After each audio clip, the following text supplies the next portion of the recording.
This is not. I can't.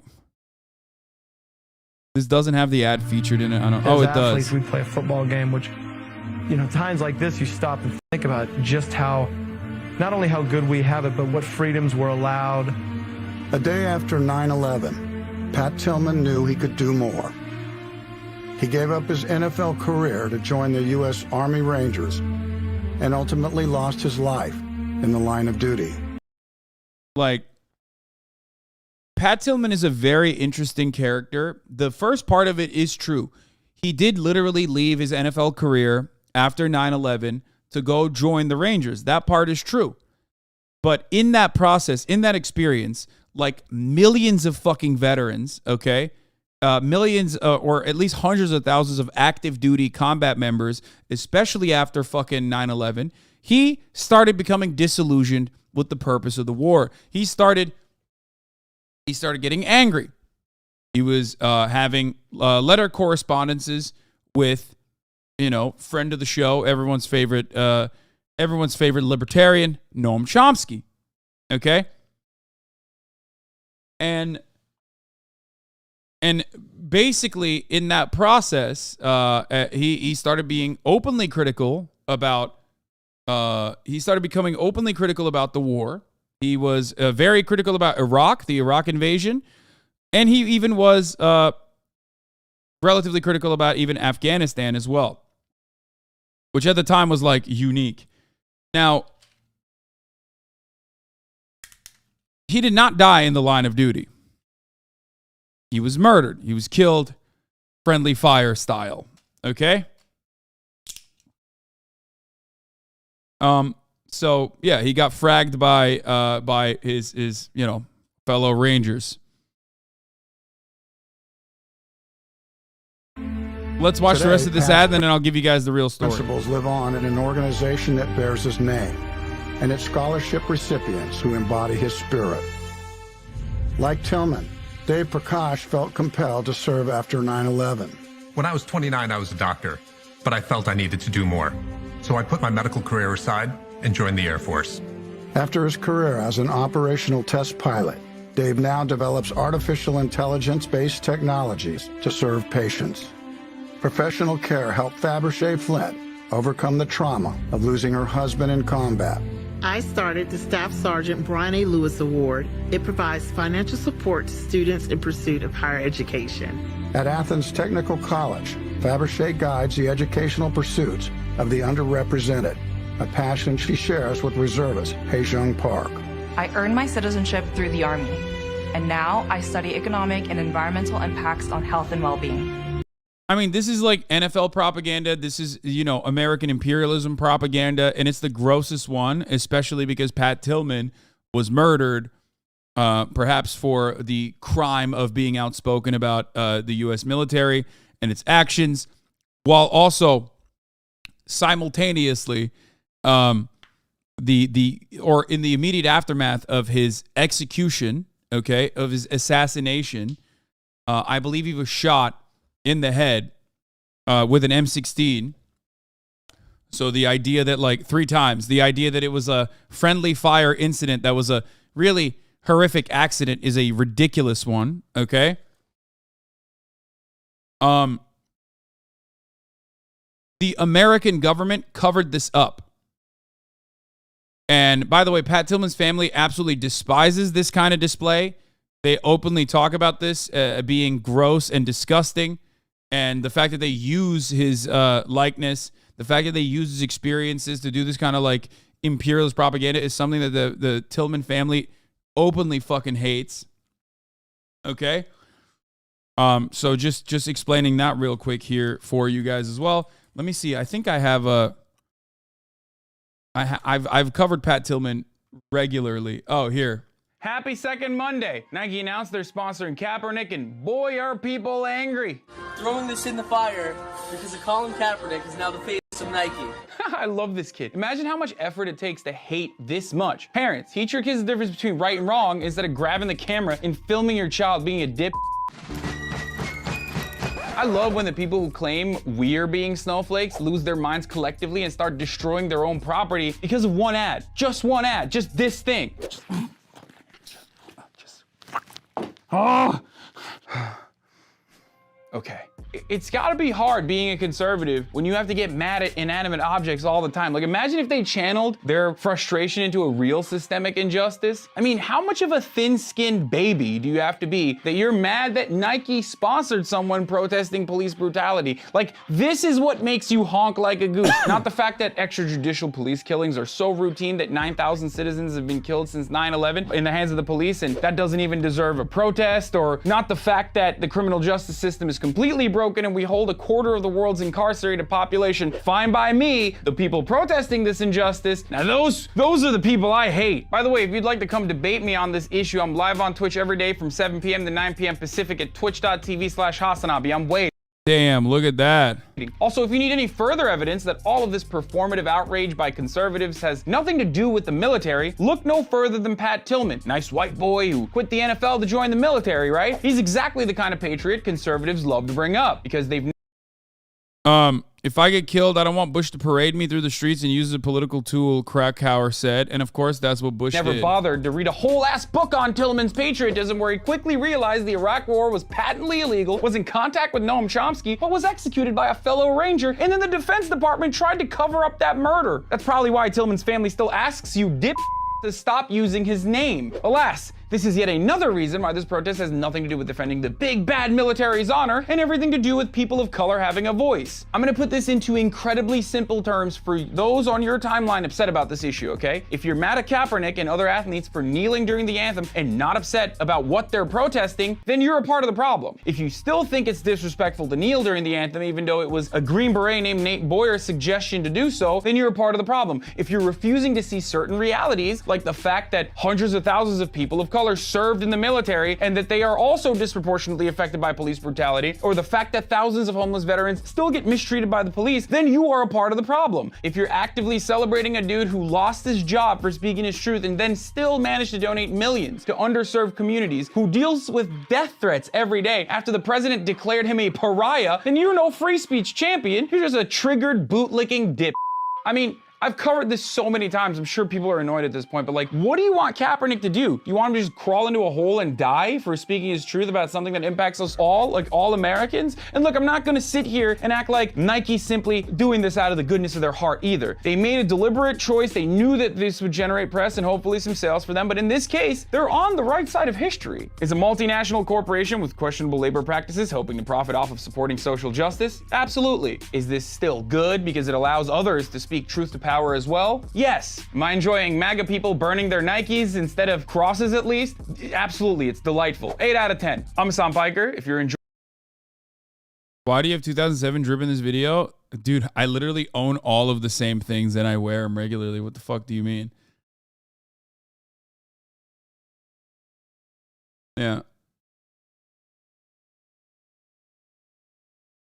Are you really not mentioning that a 240 was a gun that killed him? Absolutely possible. It was friendly fire. The rate of fire is extremely high. I have shot one.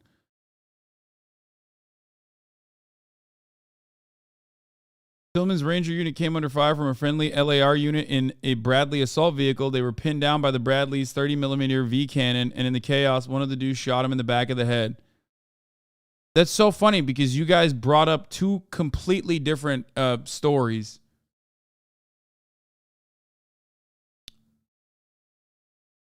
Yeah.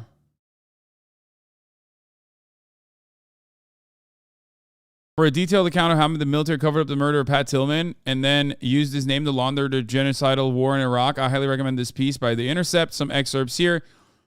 Tillman enlisted expecting to join the fight against Al-Qaeda and the effort to bring Osama bin Laden to justice. Instead, he was sent to Iraq. All available evidence indicates that Tillman loathed the Iraq War, a voracious reader who consumed many of the world's greatest religious texts, even though he considered himself an atheist, which is another thing that they rarely ever fucking mention, that Pat Tillman was like a bit of a outspoken atheist as well. Tillman was a student of history and formed his own opinions.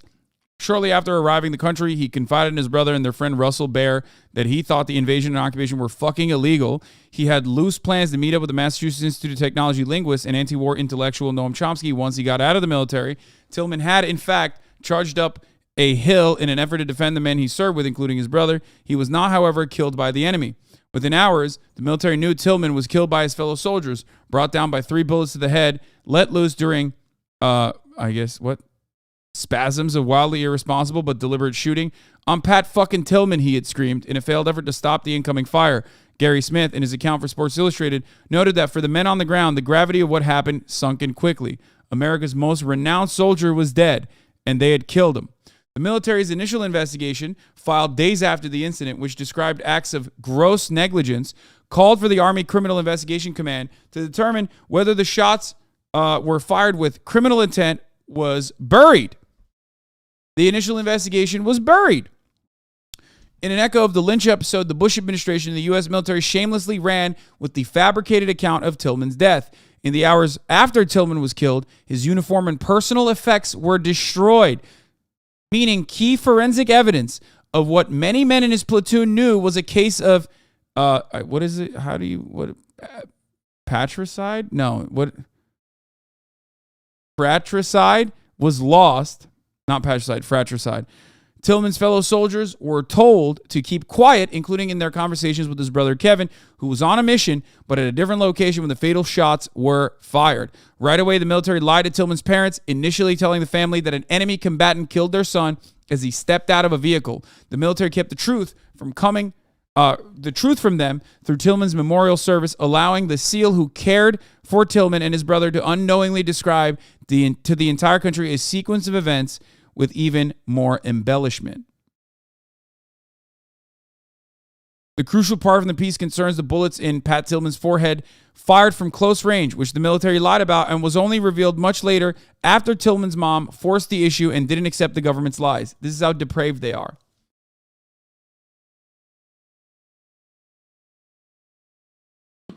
Four weeks after the memorial service,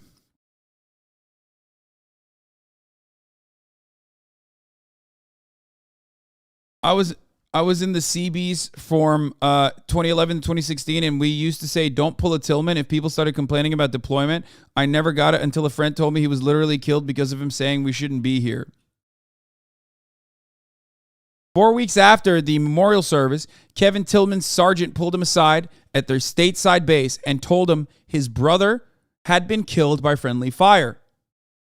Their mother, Mary,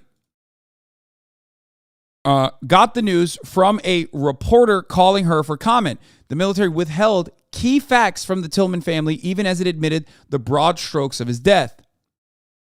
It would take 4 years of digging, led chiefly by Mary, 7 official investigations, and 2 congressional hearings before some semblance of the truth surrounding Tillman's death was pried from the government.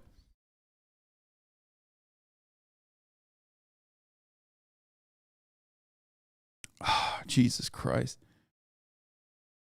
More than 2,000 pages of testimony released to the Associated Press in 2007 revealed that Army attorneys sent each other congratulatory emails for keeping criminal investigators at bay, and that the close proximity of the bullet holes in Tillman's forehead had raised serious questions from medical examiners as to the Army's version of events. An alternative narrative had to be constructed, Kevin Tillman told lawyers in a hearing that year. The same hearing where Jessica Lynch described how the government twisted her experience for its own benefit. After the truth of Pat's death was partially revealed, Tillman's brother said before the House committee, Pat was no longer of use as a sales asset and had become strictly the Army's problem.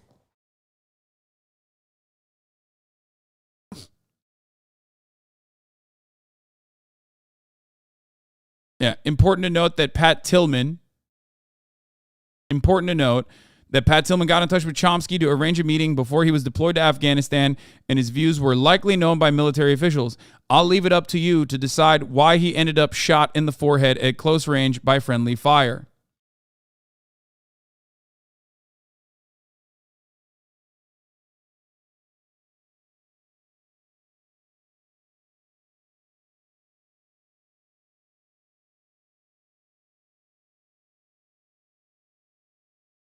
Now, there are multiple accounts of this.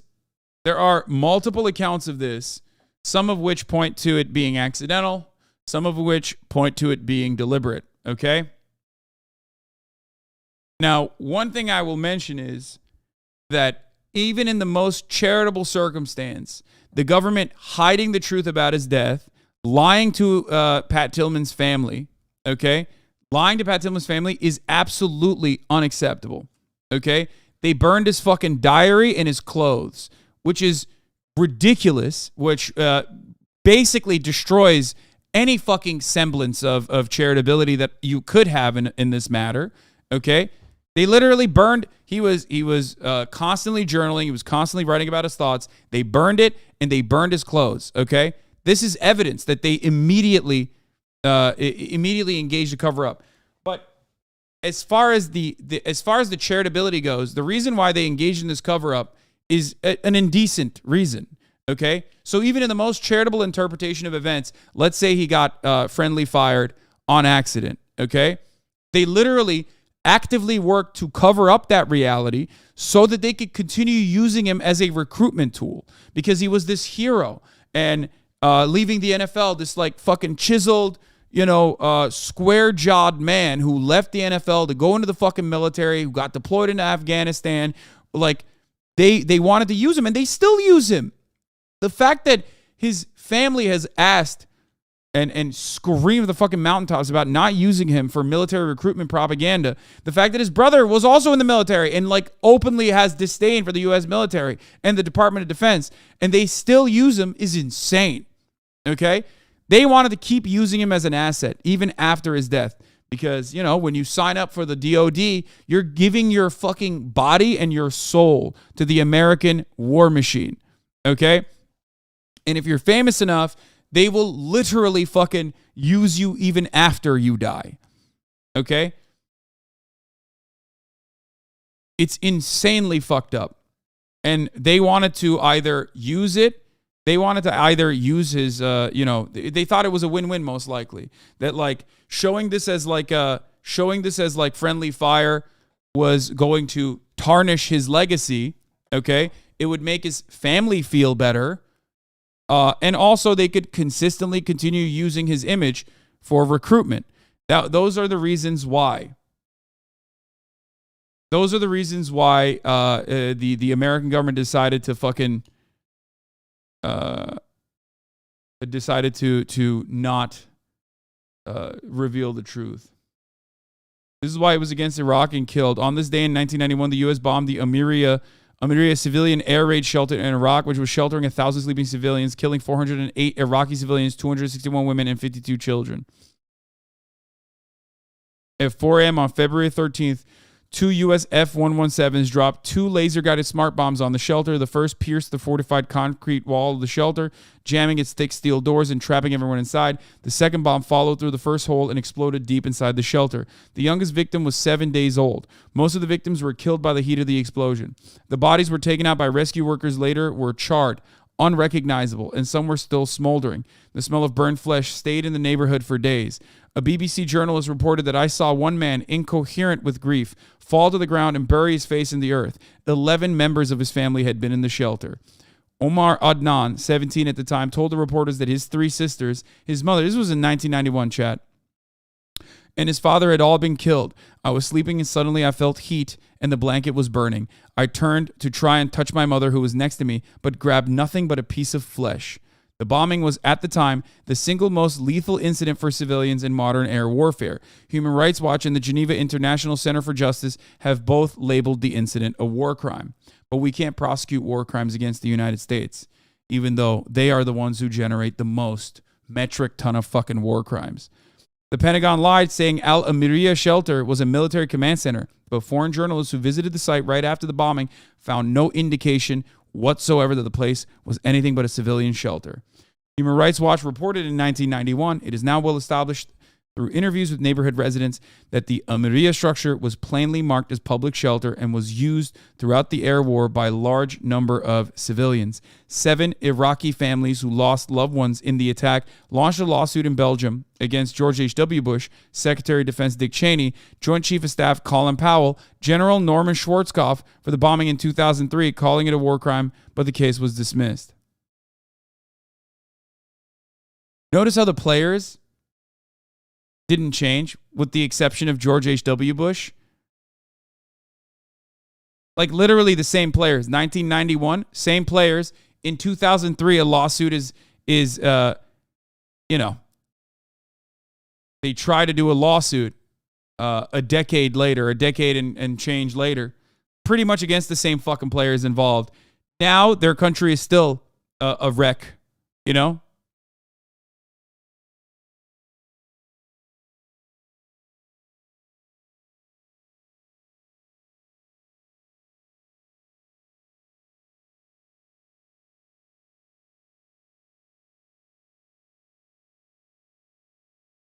Anyway. Pat Tillman was corresponding with you and planned a meeting before he was killed by friendly fire in Afghanistan. And what was he needing to discuss? It's in essence true, but the specific facts are that shortly before he went to Afghanistan, I was contacted by, he couldn't do it, but I was contacted by his friends and family, and we did arrange to meet when he came back. And I don't want to say what was on his mind, of course, but it was pretty clear from the discussion that he wanted to discuss the question of the justice of the U.S. war in Afghanistan and other regional issues. Pat. Yeah, but hey, guys, I know that there's like a lot of evidence here, but guess what? This guy said his friend shot Pat Tillman, and he said it was no big deal. He said, my bad. Jack Murphy says, just to be clear, this is false. I know the guy who shot Pat, and it was a tragic and accidental friendly fire incident. The military initially lied about how it went down, and that is the real issue here. When you question the version of events the government provides to the media, that's ideology, which is bad. To be clear, the things I'm saying aren't ideological at all, though. Some people interpret the news through an ideological lens, and stories become facts or lies solely based on how they align with a pre-existing worldview. Yeah.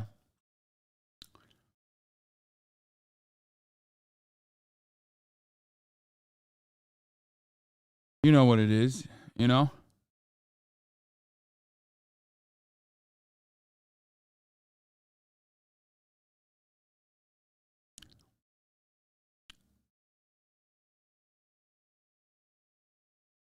I know the guy who shot bin Laden, and he definitely didn't actually kill him. It's all true. Okay, but that one might actually legitimately be true. The guy who shot bin Laden didn't actually shoot bin Laden.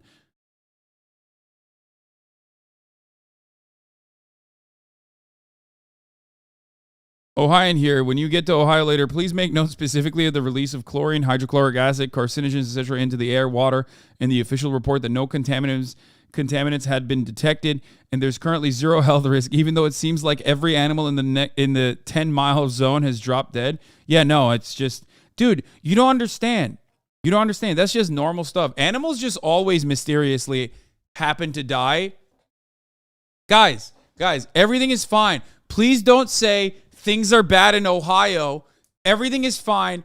Animals happen to die all the time in like this mass animal death incident. Okay? That's just normal stuff. Yeah. Yeah, the vaccine injury, I think. Anyway, so yeah, that's the Pat Tillman story. Wanted to get to that real quick. Wanted to also cover how fucking gross it is that, like, you know, they still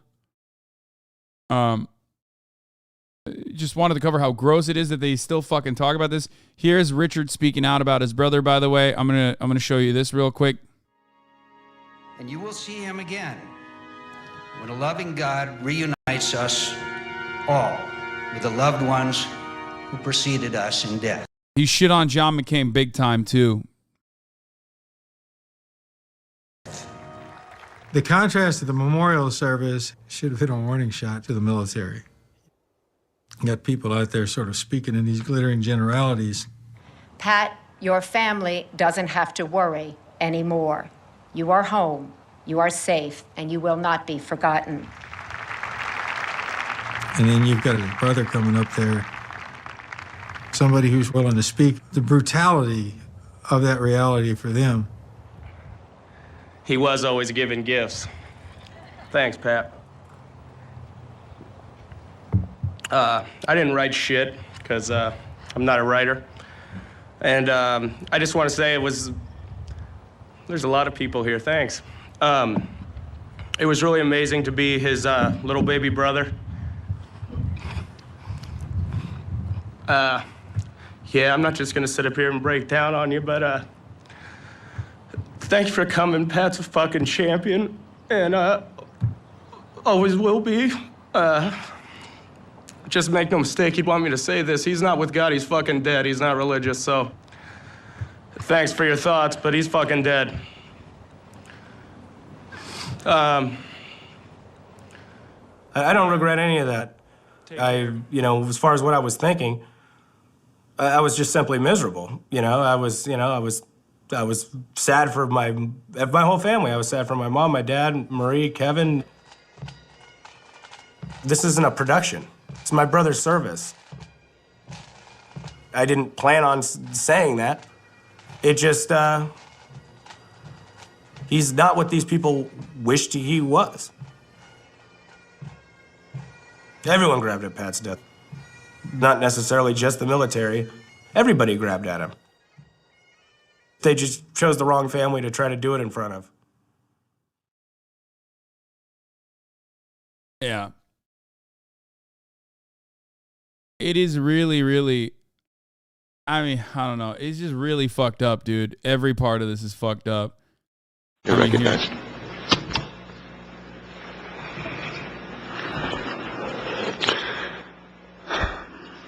I want to thank Chairman Waxman for holding this hearing and members of the committee for attending. My name is Tillman.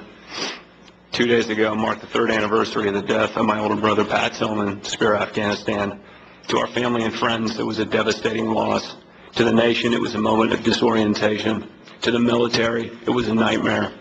But to others within the government, it appears to have been an opportunity. April of 2004 was turning into the deadliest month to date in the war in Iraq. The dual rebellions in Najaf and Fallujah handed the U.S. forces their first tactical defeat, as American commanders essentially surrendered Fallujah to members of Iraq resistance, and the administration was forced to accede to Ayatollah Sistani's demand for January elections in exchange for assistance in extricating U.S. forces from its battle with the Mahdi militia.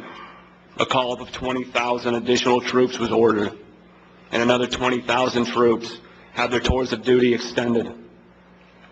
In the midst of this, the White House learned that Christian Parente, Seymour Hersh, and other journalists were about to reveal a shocking scandal involving massive and systemic detainee abuse in a facility known as Abu Ghraib. Yep.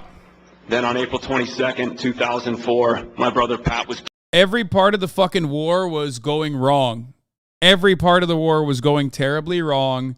And then they lost like this heroic figure that they were actively using for recruitment in the worst way possible. Killed in a firefight in eastern Afghanistan.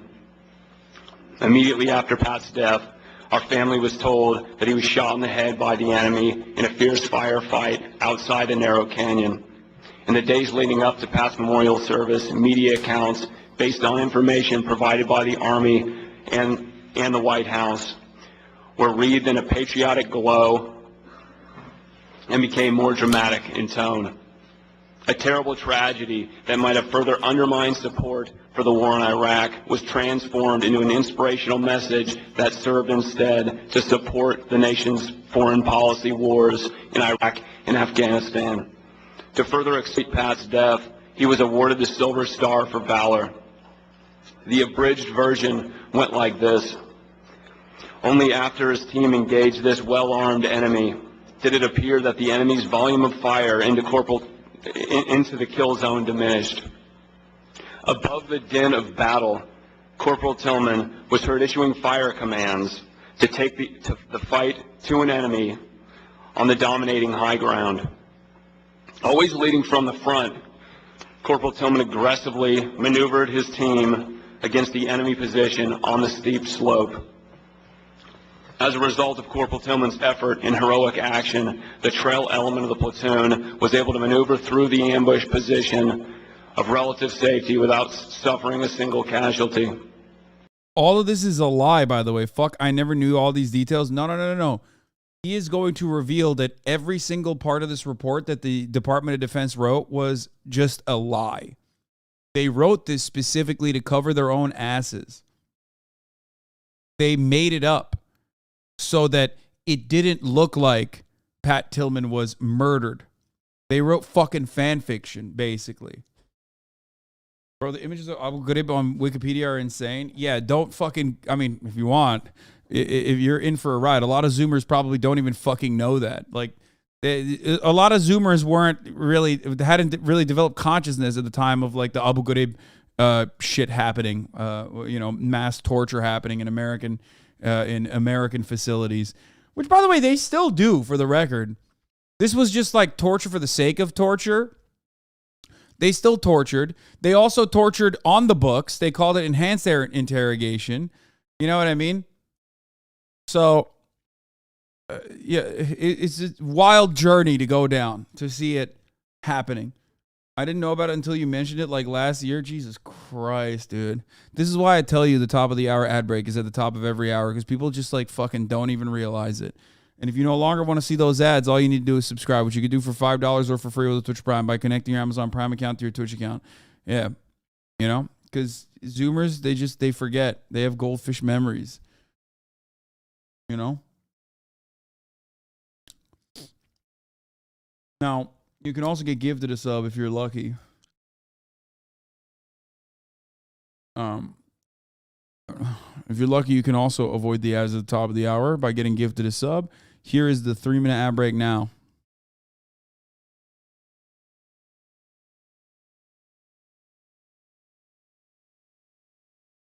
In the eternal words of President Barack Obama, he said, we torture some folks. We torture some folks. He also said, we must not look backwards. We must look forwards. The fight that ensued at Corporal Tillman's position increased in intensity. Corporal Tillman focused all his efforts on keeping the men of his team safe while continuing to press the attack himself without regard for his own personal safety.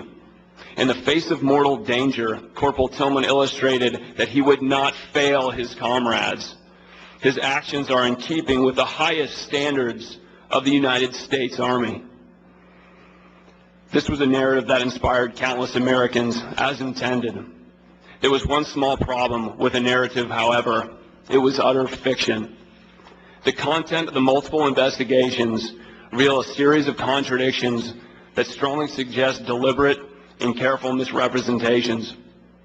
We appeal to this committee because we believe this narrative was intended to deceive the family, but more importantly, to deceive the American public. Pat's death was clearly the result of fratricide. It was due to a series of careless actions by several individuals in our own platoon after a small harassing ambush.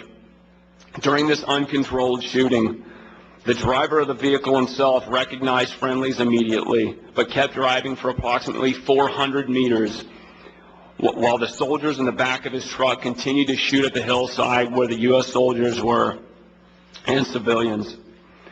The vehicle saw arms and hands waving, smoke was flying, pin gun flares.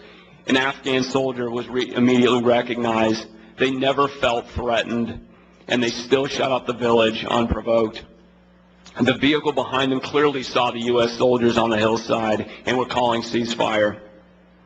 The end results were the death of Pat and the Afghan soldier, as well as 2 more soldiers wounded in the village. The signs were available, but the decision to shoot was made. This was not some fog of war. They simply lost control. According to the sworn statement on April 26th by the fellow soldier who was right. Apparently, this is not real either, right? This isn't even correct.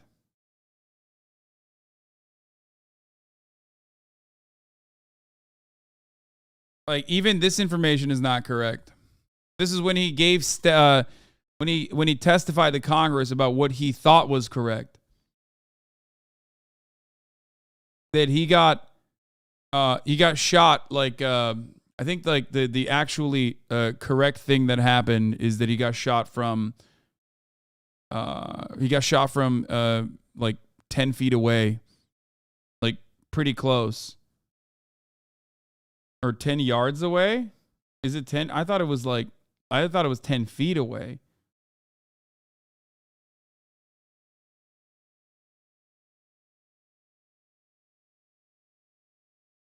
With a M16.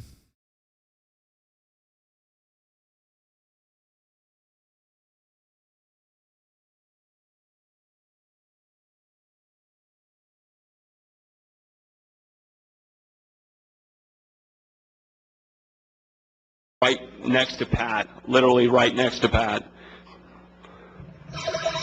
Next to Pat's statement on April 26th by the fellow soldier who was right next to Pat, literally right next to Pat. Thank you, sir. Quote, I remember watching the friendlies just shooting at us. A 50 cal rolled up into our sights and started to unload on top of us. They would work in bursts. 50 cal for 10 to 15 seconds, 240 Bravo 10 to 15 seconds, back and forth. Specialist Tillman and I were yelling, stop, friendlies, cease fire. But they could not hear us. Tillman came up with the idea to let a smoke grenade go. This stopped the friendly contact for a few moments, and that's when I realized the AMF soldier was dead. At this time, the GMV rolled into a better position to fire on us. We thought the battle was over, though, so we were relieved, getting up, stretching out, and talking with one another. When I heard some 5.5 sounds coming from the GMV, they started firing again. That's when I hit the deck. Specialist Tillman, at this time, was hit by small arms fire. I know this because I could hear the pain in his voice as he called out, ceasefire, friendlies, I am Pat effing Tillman, damn it.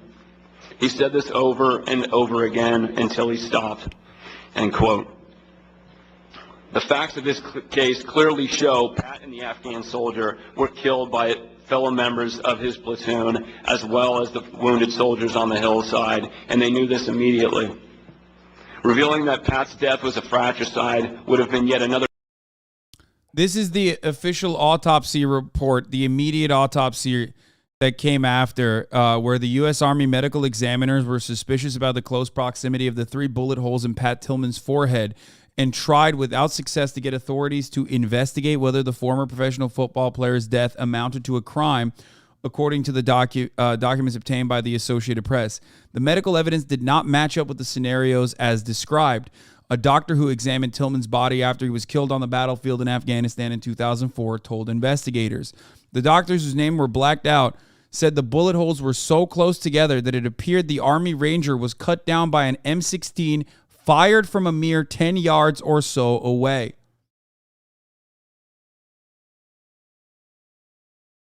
Three in the fucking forehead. Tight grouping. You know?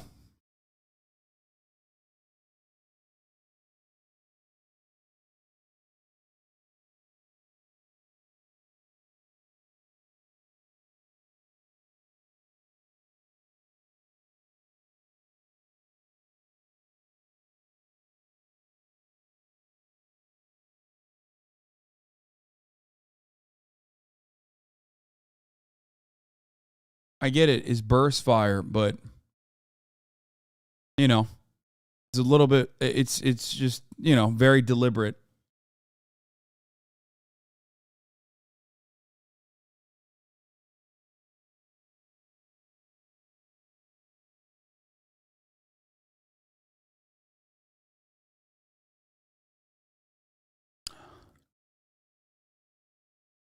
I don't think you can do a fucking 3-round burst like that from a distance and hit a target as small as a forehead. All 3 rounds of a burst hitting someone right in the forehead is pretty damn impossible unless it's aimed. Yeah, it's just like, especially if it's from a distance.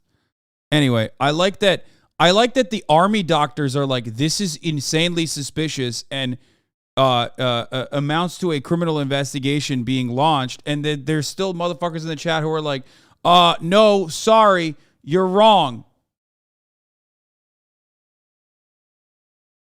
Actually, Army doctors, even if it's not a burst, which I don't even know if it was a burst or not. The Pentagon and the administration of George W. Bush had been criticized in recent months for lying about the circumstances of Tillman's death. The military initially told the public and the Tillman family that he'd been killed by enemy fire. And the Department of Defense, ultimately, they did conduct a criminal investigation and asked Tillman's comrades whether he was disliked by his men and whether they had any reason to believe he was deliberately killed. You know, they sent in, after covering the story up, you know, they and burning his personal belongings, which very weird. Very fucking weird. They were like, "Hey, so what's up? Did you guys not like him? Hey, could you have like possibly murdered this very famous person?"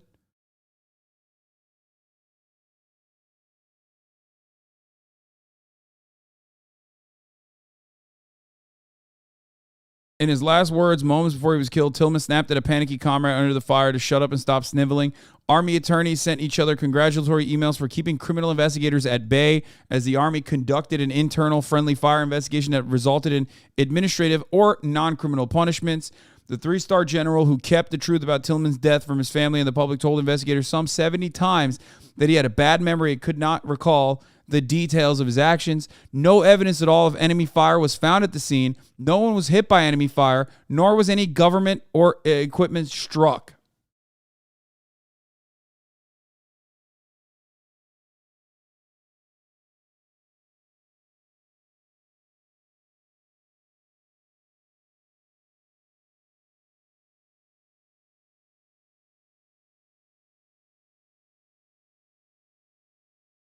This is there was more on the Associated Press report. This is just a CBS News article covering the AP report, the report that was leaked to the Associated Press. So even his brother, when he's doing this testimony to Congress, is like not aware of everything that happened. Their political disaster during a month already swollen with political disaster. This is when they realized that it was fake, and then there was a second retelling. Because like originally they say it's enemy fire. Then they say, oh, it's not enemy fire. It's friendly fire, but here are the events that took place. And then there's the last report that contradicts all of that.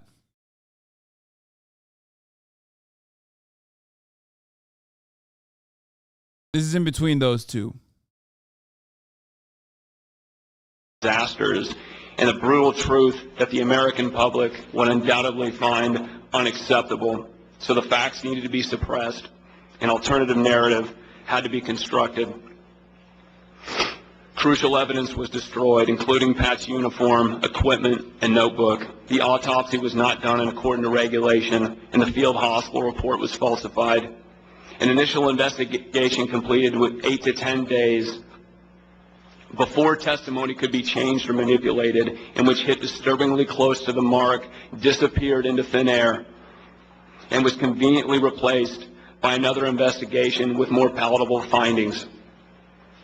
This freshly manufactured narrative was then distributed to the American public, and we believe the strategy had the intended effect. It shifted the focus from the grotesque torture at Abu Ghraib and a downward spiral of an illegal act of aggression to a great American who died a hero's death. Over a month after Pat's death, when it became clear that it would no longer be possible to pull off this deception, a few of the facts were sold out to the public and to our General Kinzinger was ordered to tell the American public. I mean, it's just fucking insane that like they still, in spite of all of this, like the NFL and the military from time to time use his likeness and imagery because so much time has passed. You know what I mean? So much time has passed that like we can whitewash it. But what do you expect from these pieces of shit? They do it to MLK. They do it to everyone. Okay? Public May 29th, 5 weeks later, that Pat died of fratricide, but with a calculated and nefarious twist. He stated, quote, there was no one specific finding of fault, end quote, and that he, quote, probably died of fratricide, end quote. But there was specific fault, and there was nothing probable about the facts that led to Pat's death. The most despicable part of what General Kinzinger told the American public was when he said, quote, the results of this investigation in no way diminish the bravery and sacrifice displayed by Corporal Tillman, end quote. This is an egregious attempt to manipulate the public into thinking that anyone who would question this 180-degree flip in the narrative would be casting doubt on Pat's bravery and sacrifice. Such questioning says nothing about Pat's bravery and sacrifice, any more than the narrative for Jessica diminishes her bravery and sacrifice. It does, however, say a lot about the powers who perpetrated this.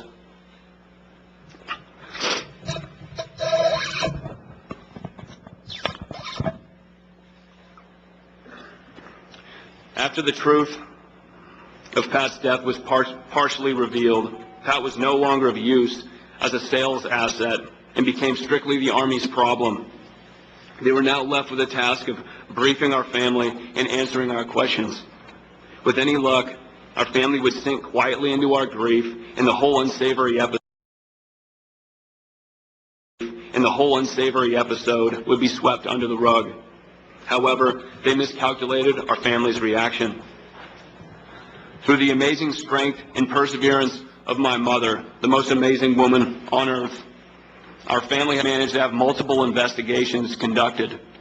However, while each investigation gathered more information, the mountain of evidence was never used to arrive at an honest or even sensible conclusion.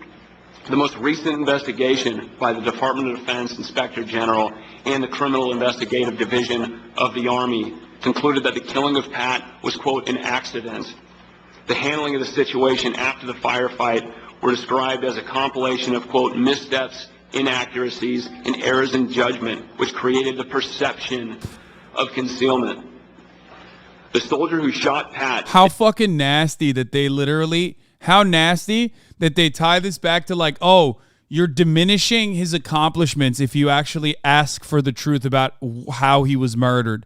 How fucking disgusting, dude. Admitted in his sworn statement that just before he delivered the fatal burst from about 35 meters away, that he saw his target waving hands, but he decided to pull the trigger anyway. Such an act is not an accident. It's a clear violation of the rules of engagement. Writing up a field hospital report stating that Pat was, quote, transferred to intensive care unit for continued CPR after most of his head had been taken off by multiple 5.56 rounds is not misleading. Stating that a giant rectangle bruise covering his chest that sits exactly where the armor plate that protects you from bullets is being, quote, consistent with paddle marks is not misleading. These are deliberate and calculated lies. Writing a Silver Star Award before a single eyewitness account is taken is not a misstep. Falsifying soldier witness statements for a Silver Star is not a misstep. These are intentional falsehoods that meet the legal definition for fraud. Delivering false information at a nationally televised memorial service is not an error in judgment. Discarding an investigation that does not fit a preordained conclusion is not an error in judgment. These are deliberate acts of deceit. This is not the perception of this is concealment. Pat is, of course, not the only soldier where battlefield realities reach the family and the public in the form of a false narrative. First Lieutenant Ken Ballard died in Najaf, Iraq, just one day after Pat's fratricide went public. His mom, Karen Meredith, was told that Ken was killed by a sniper on a rooftop. 15 months later, she found out that he was killed by an unmanned gun from his own vehicle.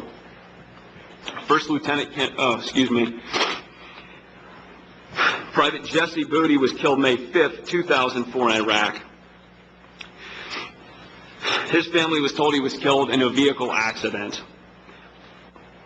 A year later, they received the autopsy report, and they found that he was shot in the back. The Army was forced to concede that he was accidentally shot by a Polish soldier.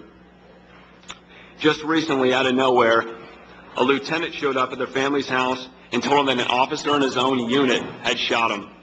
They are still looking for answers. Sergeant Patrick McCafferty was killed June 22nd, 2004, from what the family was told as, quote, an ambush by insurgents. 2 years later, they found out that those, quote, insurgents happened to be the same Iraqi troops that he was training. Before his death, he told his chain of command that these same troops that he was training were trying to kill him and his team. He was told to keep his mouth shut. About a year ago, I received a phone call. I was at my mom's house, and it was an emergency breakthrough from the operator. It happened to be a woman named Dawn Hellerman from North Carolina. So it was 2 o'clock in the morning her time. Her husband, Staff Sergeant Brian Hellerman, was killed in Iraq. She was tired of receiving new official reasons why her husband had died. She was desperate for help, so she called. The system killed her. Those soldiers deserve better, and their families deserve better.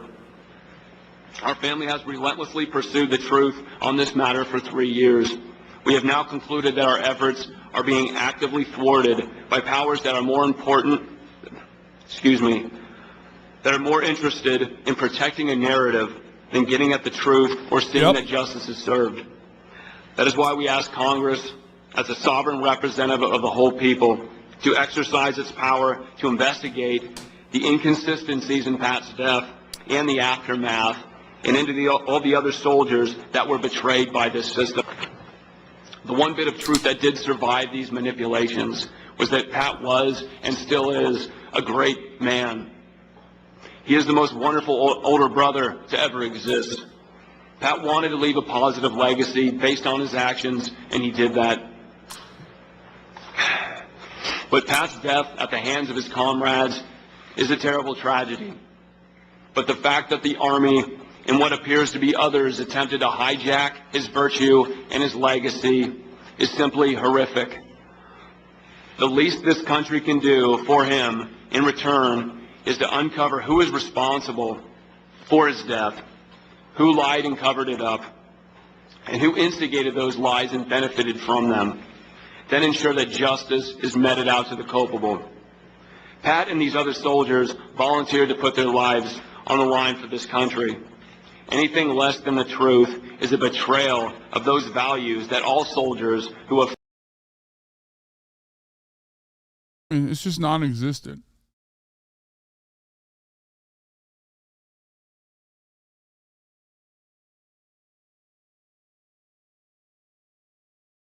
Universal values. You already know what the fucking universal values are. Anyway, we're gonna move on from